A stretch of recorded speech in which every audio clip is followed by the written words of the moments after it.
Assalamualaikum warahmatullahi wabarakatuh. Waalaikumsalam warahmatullahi wabarakatuh.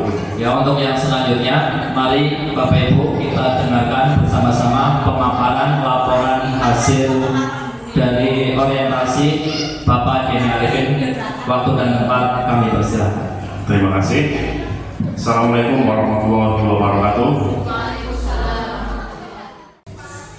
Yang saya hormati Pak Tanusdi selaku Kepala Sekolah SDN 01 Kuta sekaligus mentor dari kami yaitu Pilot 1 SDN 01 Kuta. Kemudian teman-teman yang saya hormati, saya akan menyampaikan laporan orientasi instansi pemerintah bagi P3K Dinas Pendidikan Kebudayaan dan Kabupaten Pemalang. Latar belakang masalah dari tema yang saya angkat adalah perbedaan kemampuan dan gaya belajar siswa, Bapak Ibu Guru. Yang selanjutnya adalah meningkatkan keaktifan siswa dalam mengikuti pembelajaran. Dan yang ketiga, tuntutan perubahan kurikulum. Nah, dari latar belakang ini secara singkat saya gambarkan pemecahan masalahnya adalah saya menemukan solusi sekaligus sebagai penerapan strategi dari kurikulum Merdeka, yaitu dengan menerapkan pembelajaran berdiferensiasi, karena untuk mengakomodir dan meningkatkan keaktifan siswa, kita sebagai seorang guru wajib memenuhi kebutuhan belajar siswa yang beragam. Nah, yang mendasari saya mengangkat tema tersebut adalah dari rencana kerja P3K, yaitu rencana kerja tahunan berdasarkan visi-misi Kabupaten Pemalang, yaitu mewujudkan Kabupaten Pemalang semakin sejahtera, mandiri, berakhlak bersama rakyat yang berbasis pada satu, peningkatan daya saing kualitas pelayanan publik dan penyelenggaraan pemerintahan yang baik atau good governance. Kemudian yang kedua adalah core value atau berakhlak, dan yang ketiga adalah employer branding ASN atau bangga melayani bangsa. Nah, selain rencana kerja, berdasarkan rencana kerja, tema yang saya angkat juga berdasarkan dari visi misi sekolah saya, yaitu SDN 02 Mendelem. Nah, kami mempunyai visi terwujudnya siswa yang sehat, cerdas, dan berakhlak mulia.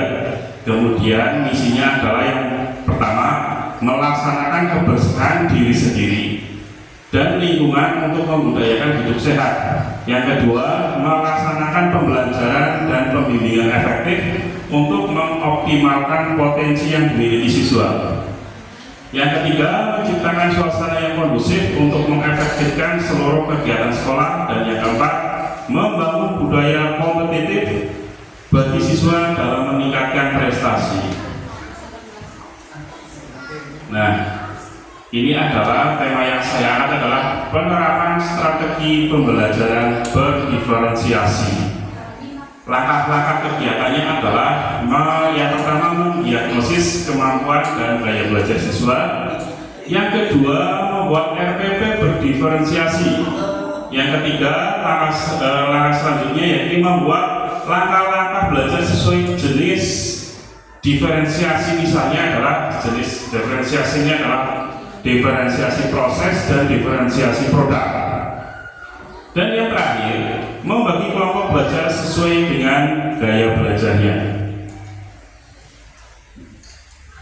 Diagnosis kemampuan awal ini akan saya jelaskan satu persatu langkah-langkah dari pembelajaran berdiferensiasi. Yang pertama adalah diagnosis kemampuan awal.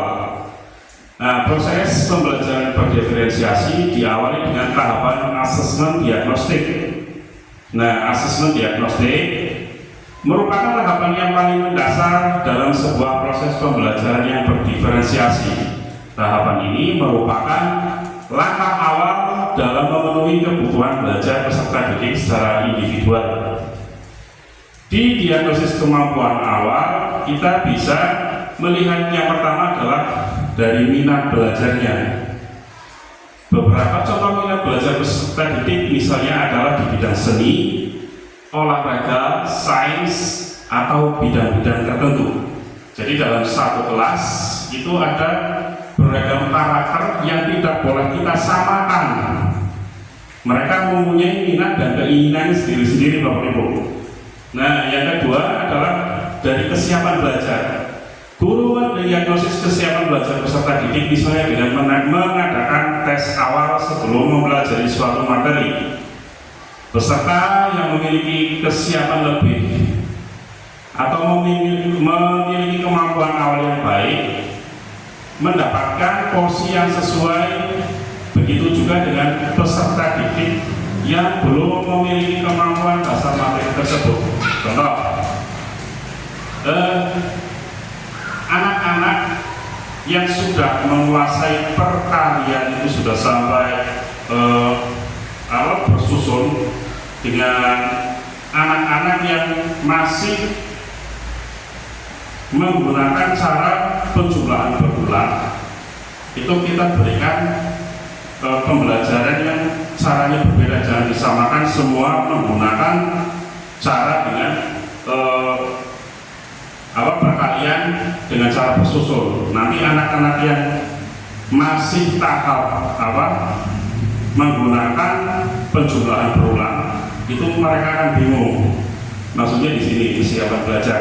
Kemudian yang ketiga, kita juga harus memperhatikan tentang profil belajar. Pemetaan kebutuhan peserta didik berdasarkan profil belajar lebih kepada bagaimana peserta didik belajar sesuai dengan gaya belajarnya yang beragam atau bervariasi. Bapak Ibu guru, ada berapa gaya belajar pada yang dimiliki oleh siswa? Ada berapa Bapak Guru? Ada 3. Yang pertama auditori, visual, dan kinestetik. Nah, profil belajar ini adalah seberapa cepat mereka menangkap materi yang disampaikan oleh guru. Jadi tidak semua siswa menyukai cara belajar dengan mendengarkan ceramah.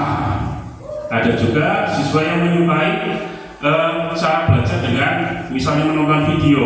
Kita harus memenuhi kebutuhan belajar mereka. Langkah yang kedua adalah membuat RPP berdiferensiasi. Bapak Ibu guru, dalam kurikulum Merdeka ini kita diamanatkan. Salah satunya adalah untuk membuat RPP berdiferensiasi. Apa itu RPP berdiferensiasi? Sebenarnya merupakan serangkaian aktivitas pembelajaran model berdiferensiasi. Tujuan dibuatnya yakni untuk pembelajaran tersusun sesuai dengan pemetaan latar belakang pendidikan dan kemampuan peserta didik. Contoh tadi ada 3 gaya belajar, maka kita buat RPP dalam satu waktu yang mengakomodir dan 3 model gaya pembelajaran siswa. Langkah-langkah menyusunnya, yang pertama adalah melakukan pemetaan terhadap profil belajar. Pemetaan ini meliputi nama, gaya belajar, tipe, kecerdasan majemuk maupun lingkungan belajar dari peserta didik. Yang kedua, menganalisis dan mengkaji kompetensi inti dan kompetensi dasar sesuai jenjang. Kemudian yang ketiga, menentukan langkah-langkah pembelajaran berdasarkan jenis diferensiasi. Yang ketiga adalah menyiapkan pembelajaran sesuai dengan gaya belajar siswa. Ada gaya belajar siswa yaitu auditori, visual, dan kinestetik. Kita sebagai pendidik diharapkan dalam mengajar itu memenuhi atau mengakomodir media pembelajaran yang sesuai dengan kebutuhan belajar siswa.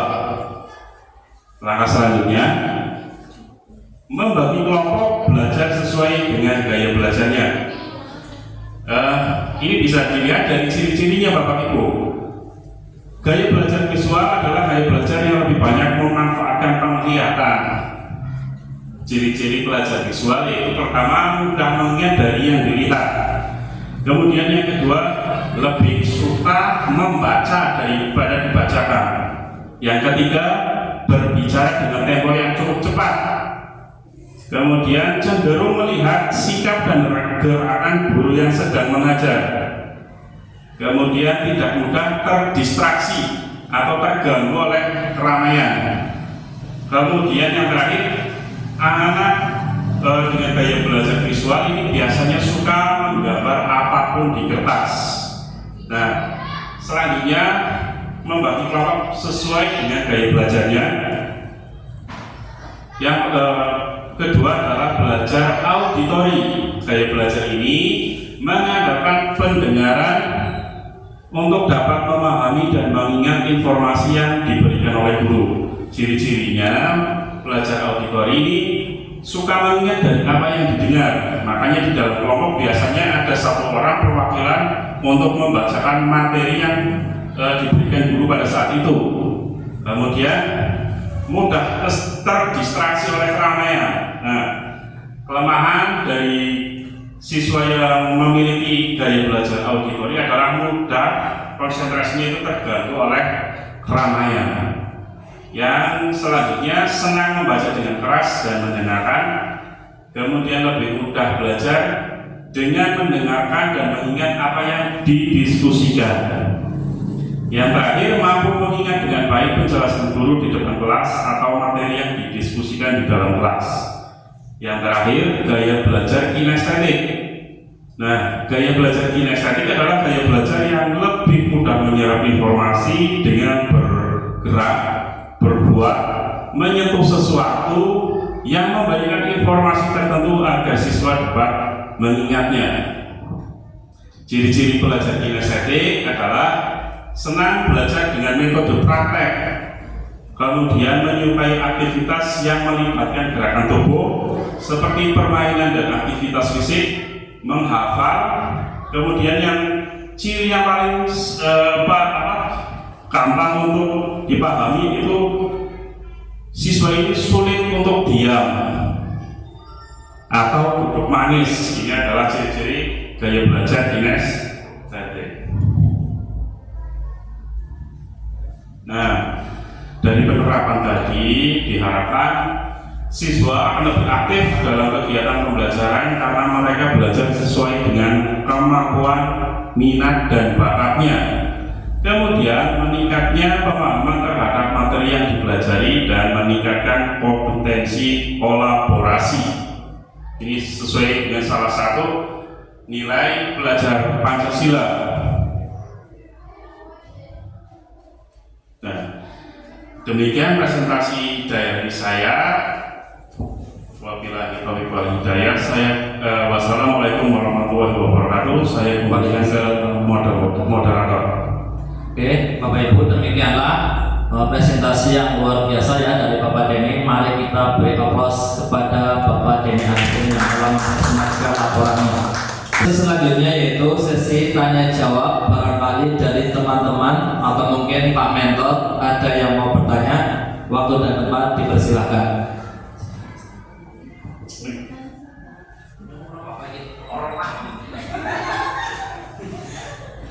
Oke Pak Denny, tadi berdasarkan presentasi dari Pak Denny, saya ingin mengajukan pertanyaan. Yang pertama, satu pertanyaan saja ya. Pertanyaan saya adalah apa saja cara-cara untuk mengetahui kebutuhan belajar siswa? Terima kasih. Ya, terima kasih Pak Wahyu atas pertanyaannya. Saya akan mencoba menjawab apa saja cara-cara yang bisa dilakukan untuk mengetahui kebutuhan belajar siswa. Yang pertama, kita bisa mengidentifikasi lewat pengamatan pada saat siswa menyelesaikan tugas yang diberikan oleh guru.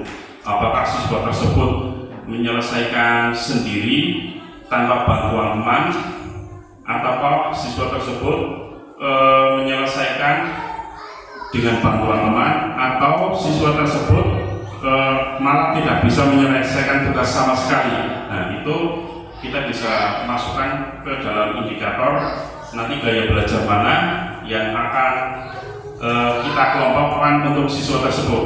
Kemudian selain itu ada juga yaitu proses bertanya langsung kepada siswa tentang gaya belajar apa yang mereka sukai. Kita tanyakan langsung selama ini pembelajaran dengan Pak Guru berceramah, kamu paham atau tidak, atau kamu lebih paham dengan pembelajaran menggunakan media seperti video atau praktek. Kita tanyakan langsung kepada siswa tersebut. Nah, itu juga bisa menjadi data kita untuk mengelompokkan siswa tersebut menurut gaya belajarnya. Begitu Pak Wahyu, jawaban dari saya. Ya Pak Denny, cukup jelas, terima kasih. Demikianlah Bapak Ibu presentasi dari Bapak Denny. Saya tutup. Wassalamualaikum warahmatullahi wabarakatuh. Waalaikumsalam warahmatullahi wabarakatuh.